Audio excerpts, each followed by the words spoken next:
नमस्कार दोस्तों, आप सभी का स्वागत है आपकी अपनी यूट्यूब चैनल GYG एजुकेशन यानी कि ज्ञान यज्ञ गुजरात में। दोस्तों, आपको यहाँ मिलेंगे कक्षा 3 से 8 के एकमों के वीडियो एवं एकम कसौटी के वीडियो। तो आइए दोस्तों शुरू करते हैं आज के एकम की ओर, आज के वीडियो की ओर। कक्षा 8 विषय हिंदी द्वितीय सत्र, जिसमें इकाई 2 कच्छ की शहर यातावृत, जिसमें हम अभ्यास और स्वाध्याय के प्रश्नों की चर्चा इस वीडियो में करेंगे। तो आइए दोस्तों शुरू करते हैं। सबसे पहले विषय प्रवेश। कच्छ गुजरात राज्य का एक जिला है। भारत की प्राचीन मोहनजोदड़ो संस्कृति के अवशेष यहाँ पाए जाते हैं। यहाँ के ऐतिहासिक, सांस्कृतिक तथा धार्मिक स्थानों का महत्व आज भी कायम है। भुज कच्छ का मुख्य नगर है। इस पाठ में कच्छ प्रदेश के बारे में बहुत सी जानकारी बड़े ही रोचक ढंग से दी गई है।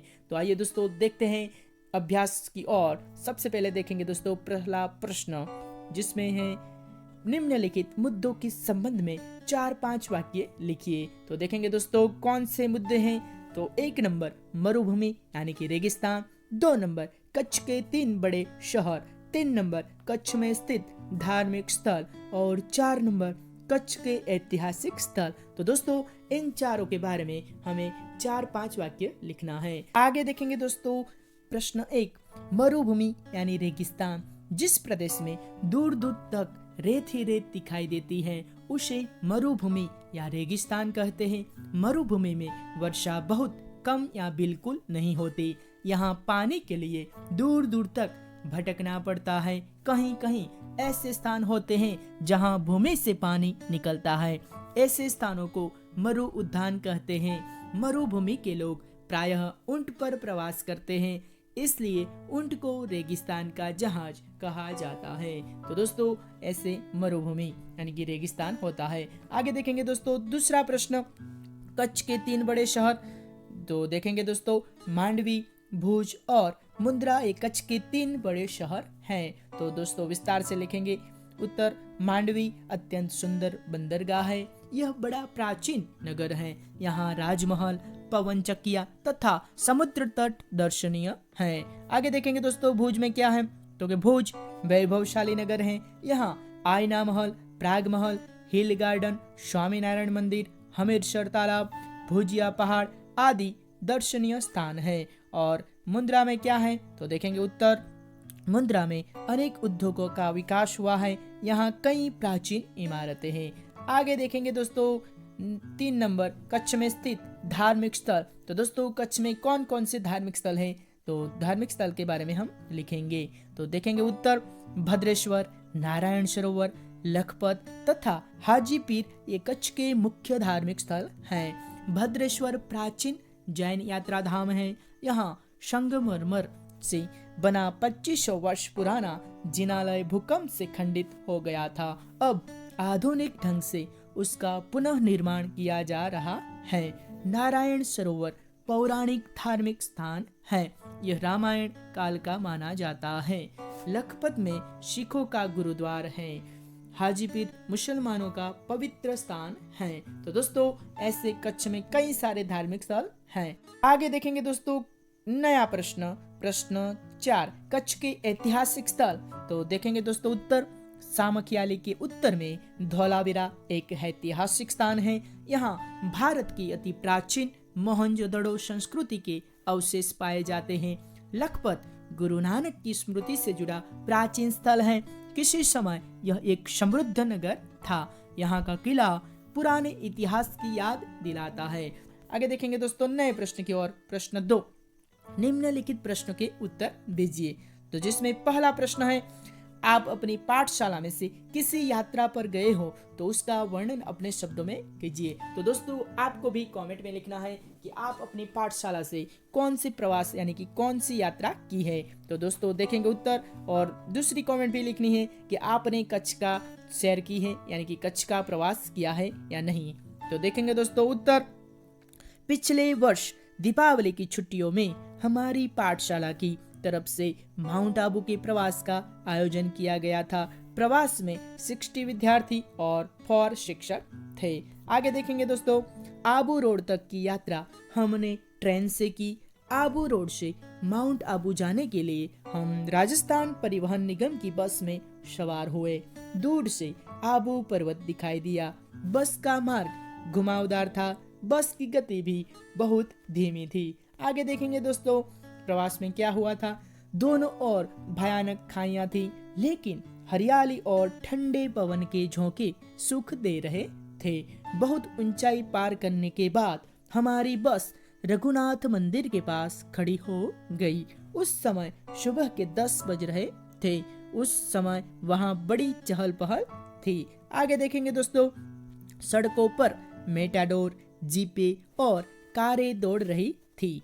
जगह जगह टूरिस्ट गाइड, सेंटरों, होटलों और यात्री आवासों के साइन बोर्ड लगे हुए थे। हम पहले से ही आरक्षित एक लॉज में उतरे।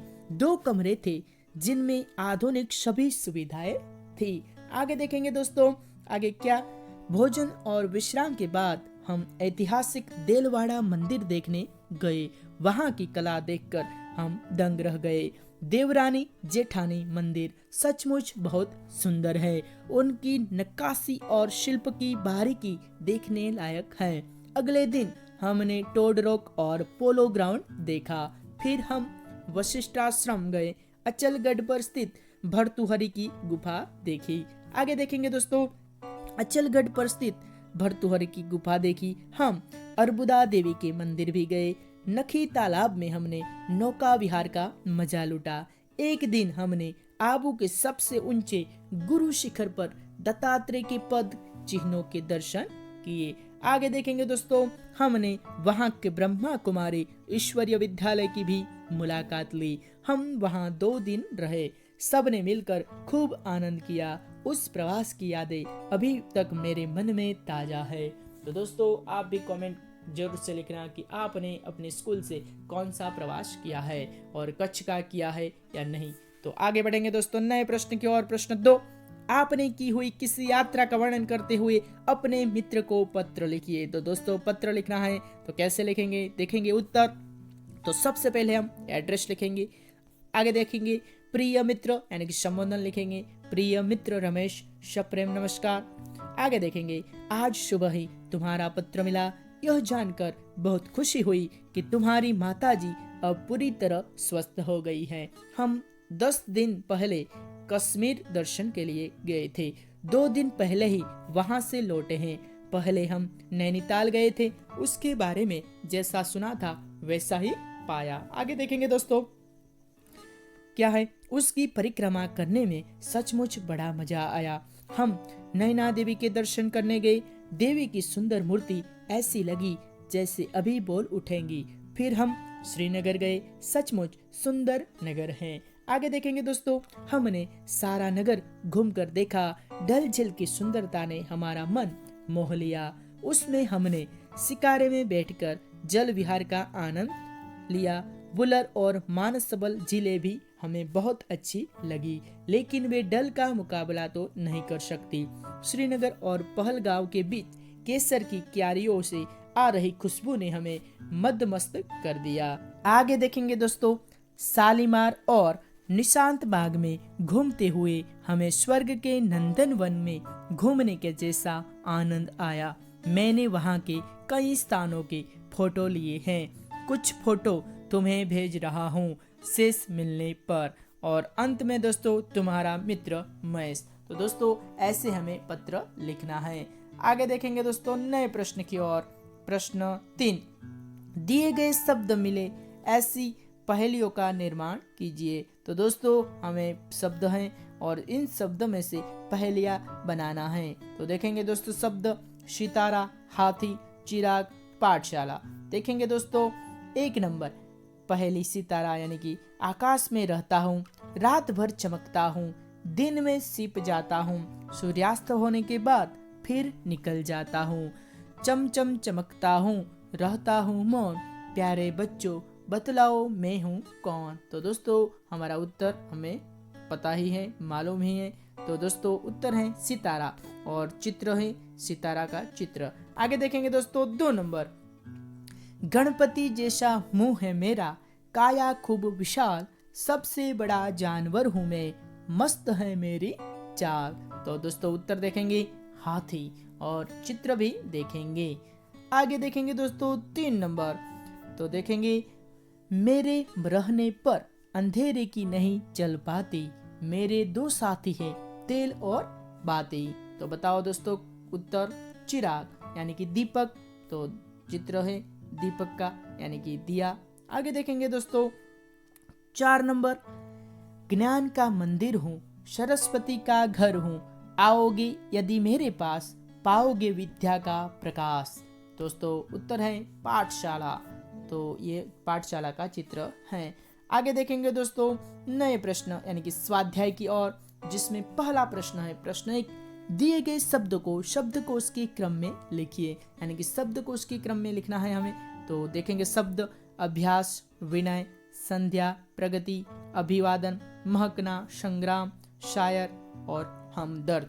तो दोस्तों इन शब्दों को हम शब्दकोश में कैसे लिखेंगे? तो देखेंगे उत्तर अभिवादन पहला प्रश्न होगा, बाद में अभ्यास, चिराग, प्रगति, महकना, विनय, शायर, संग्राम, संध्या और हमदर्द। आगे देखेंगे दोस्तों नए प्रश्न की ओर। प्रश्न 2, इस पाठ में आए प्रशासकीय शब्दों की सूची बनाकर उनका वाक्य में प्रयोग कीजिए। देखेंगे हम पहले शब्द और फिर शब्द को वाक्य में प्रयोग करेंगे। तो देखेंगे शब्द अधीक्षक, वाक्य है मैं थाने में जाकर अधीक्षक से मिला। आगे देखेंगे दोस्तों 2 नंबर।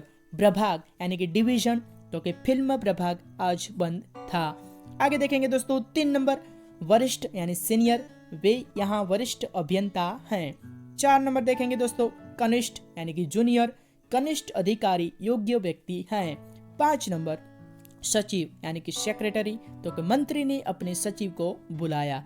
आगे देखेंगे दोस्तों नए प्रश्न की ओर। प्रश्न 3, नीचे दिए गए विशेषणों का वाक्य में प्रयोग कीजिए। तो हमें वाक्य में प्रयोग करना है।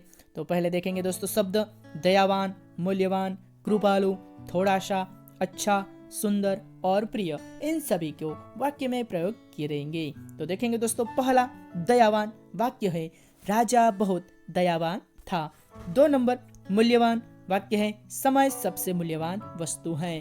3 नंबर कृपालु, वाक्य है संत कृपालु होते हैं। 4 नंबर थोड़ा सा, वाक्य है दाल में थोड़ा सा नमक ज्यादा है। आगे देखेंगे दोस्तों 5 नंबर अच्छा, मोहन एक अच्छा लड़का है। 6 नंबर सुंदर, वाक्य है उद्यान में सुंदर फूल खिले हैं। 7 नंबर प्रिय, वाक्य है गुलाब मेरा प्रिय पुष्प है। आगे देखेंगे दोस्तों नए प्रश्न की ओर। प्रश्न 4, दिए गए परिच्छेद का हिंदी में अनुवाद कीजिए। दोस्तों यहीं पैराग्राफ दिया गया है जिसमें हमें हिंदी में अनुवाद करना है। तो दोस्तों हम उत्तर की ओर चलते हैं। देखेंगे उत्तर, हिरण नदी की पश्चिम की तरफ सूरज दादा विदाई ले रहे हैं। संध्या के समय पक्षियों की टोलियां अपने घोंसलों की ओर उड़ रही हैं। भैंसों का झुंड और गायों का समूह अपने मालिक के घर की तरफ लौट रहा है। उस समय रिमझिम वर्षा शुरू हुई। लोग असह्य गर्मी की पीड़ा से मुक्ति का आनंद ले रहे थे। केवल मनुष्य ही नहीं, पशु पक्षी और जीव जंतु भी शांति का अनुभव करने लगे। तो दोस्तों इस तरह आपको यानी कि हिंदी में अनुवाद करना है। आगे देखेंगे दोस्तों प्रश्न 5, अपूर्ण कहानी को पूर्ण कीजिए। यानी कि कहानी पूर्ण करनी है। तो दोस्तों कहानी है, एक गांव था, उस गांव में एक गरीब किसान रहता था। उनके 2 बेटे थे, बड़े का नाम रामू और छोटे का नाम।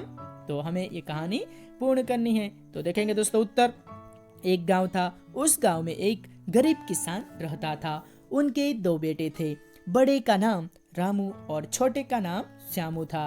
ये देखेंगे दोस्तों कहानी में क्या होगा। रामू को खेल कूद का शौक था, उसे निशानेबाजी में भी बहुत रुचि थी। बड़ा होकर वह भारतीय सेना में भर्ती हो गया। आगे देखेंगे छोटे बेटे श्यामू को खेती बाड़ी का शौक था, उसने खेती की जिम्मेदारी संभाली और एक समृद्ध किसान बन गया। दोस्तों वीडियो देखने के लिए आप सबका दिल से आभारी हूँ। दोस्तों ऐसे कई सारे एजुकेशन वीडियो देखने के लिए अभी जाकर चैनल को सब्सक्राइब करें और अपने दोस्तों को भी शेयर करें। और हाँ दोस्तों, एक कमेंट भी जरूर से लिखिए। अस्तु, जय हिंद, जय भारत।